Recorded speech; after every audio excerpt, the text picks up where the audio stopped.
Hey, I'm Jay Kumar, the BassBlaster, and this is your Seafoam and Suffix Lines top 5 of the week in bass fishing. Number 1, not bluegill, wild gill, or sun gill. Drew Gill won the first tour event of the 2026 season, the MLF Bass Pro Tour event at Lake Guntersville, Alabama.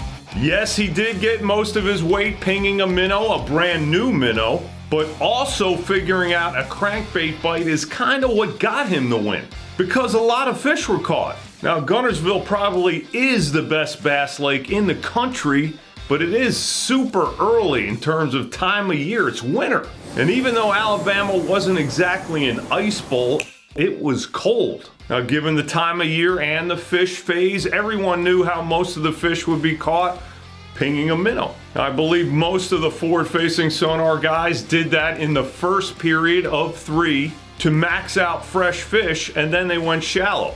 Drew's main forward-facing sonar spot was a causeway bridge, and on BassBlaster.com he goes into super detail about why he picked it. The short version is that the bait schools hanging out around that bridge drifted out in the morning, activating nearby bass, which Drew would then pick off on their way to and from the schools. Now, more on his winning bait, the new Big Bite Baits Spotlight Minnow, in a sec. But for now, do you remember those 3 fingers Drew was holding up in that trophy shot? That's because it's 3 wins for him in 3 years of being a tour pro, or really 2 years in one event of being a tour pro. Not too shabby. I asked him if he was riding high after the latest win, and he was all, I ain't high, I'm just higher up the scoreboard than all them losers. all right, that's not really Drew, but let's talk about that minnow. Number 2.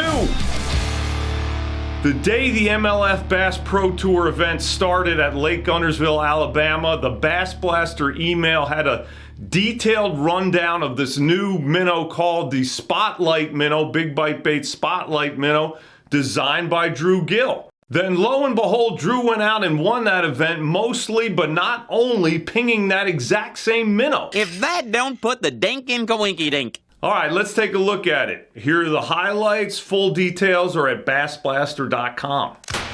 First of all, Drew said he designed it for suspended, clear water, even cool water fish that are tough to fool. So it could be a general purpose minnow, but it wasn't designed that way. All right, second, the key properties of it are, number 1, it has a hollow core, which doesn't just mean hollow like filled with air, it means open to the water. Drew said that helps it have a horizontal body position even when you're keeping it still, and that drooping, sagging minnows are no bueno for tough fish. He also said that pocket helps the bait roll.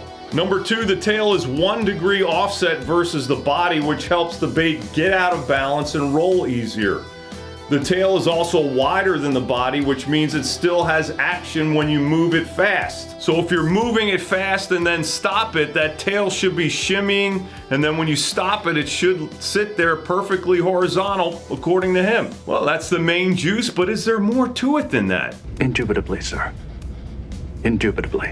Hey, you don't need to call me Sir, Drew. I mean, Mr. Data. So far, Drew has designed the Spotlight Minnow and the Nico-Rama worm for Big Bite baits. And so far, he's used both those baits to win, too. So you might want to have a couple packs, and the next bait he designs... Don't you doubt it. Word! Number 3. Is Lake Guntersville, Alabama the best lipless crankbait lake in the country? Well, possibly. Probably. Yeah. Then why didn't Drew Gill fish a lipless crankbait in his recent win there at the MLF Bass Pro Tour event, while all the other top 10 guys basically did? Well, let's find out. Well, Guntersville is chock full of fat bass that will eat a hard bait apparently no matter what the water temperature is. Now, at the recent Guntersville MLF Bass Pro Tour deal there, the guys were bundled up like it was... in the Arctic winter? Yeah, it was cold, and still all those Guntersville bass were interested in hard baits. Like this, and this, and this, and this. But Drew never fished a lipless bait again on what is probably the best lipless lake in the country. Yes, pinging his new big bite bait Spotlight Minnow was his main deal for weight, but nailing down a shallower bite with a lipped crankbait was a huge key in his win. Now, why did he pick a lip bait over a lipless? Well, for an ultra detailed rundown of why he did it in his own words, head over to BassBlaster.com, but here are the highlights. Number one, he got wind, which decreased the visibility for bass around bars, so a moving bait could fool him. Number two, he was purposely fishing hydrilla, which was more patchy and less stringy than eelgrass. A lipped bait wouldn't work near as well in the eelgrass.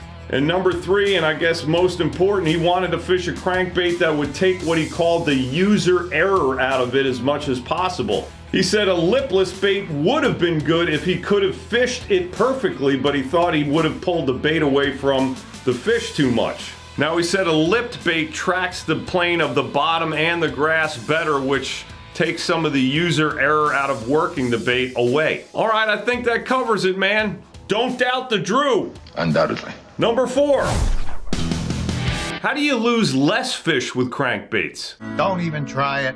Well, that's up to you, but here's a deal to try. Braid split rings. It's actually just braid and not a split ring, but what else are you gonna call something that holds a treble hook on a bait? The banana split.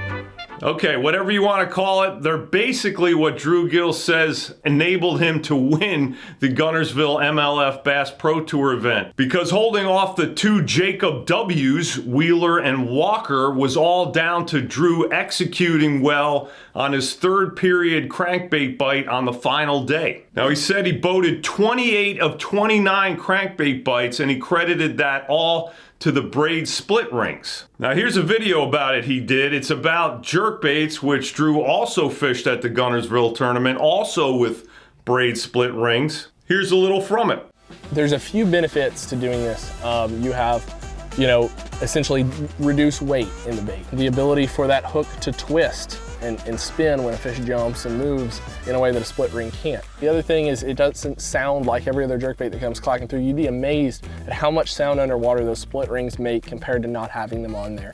I like to use 40 or 50 pound braid to do this, and I'm gonna tie it with about 1/6 of an inch of space between the hook and the eye. That's a big thing with it, is making sure you got the right spacing. You don't want your hooks tangling. Now, for the crankbait he fished at Guntersville, he used the 50-pound Seaguar Smackdown Stealth Gray. Now, the biggest reason guys use these braid split rings is they allow the hook to twist around a lot more than an actual split ring does. And that way, the fish doesn't get as much leverage when it's jerking around to throw the bait. So are you ready to try it? I was born yesterday. Okay, well, maybe not that guy, but it doesn't look too hard to try it, man. The hardest part is probably going to be getting those hooks off those actual split rings. Number 5. How good can you skip? Well, that's pretty good, but in this case, I mean fishing with a bait caster. And however good you think you are skipping with a bait caster, let's look at some art. Yeah, not that kind of art, this kind. Check it out.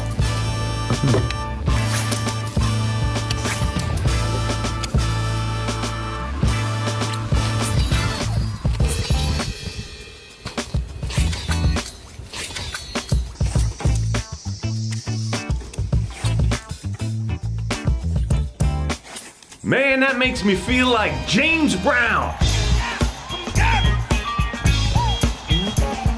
Man, props to those casters, man. Wow. A little inspiration for the new year, so maybe we can cast to those fish hardly anybody else can get to. Sound like a plan? All right, that's all I got for you this week. Thank you for watching. Thank you, Seafoam and Suffix Lines. See you next week. God bless you.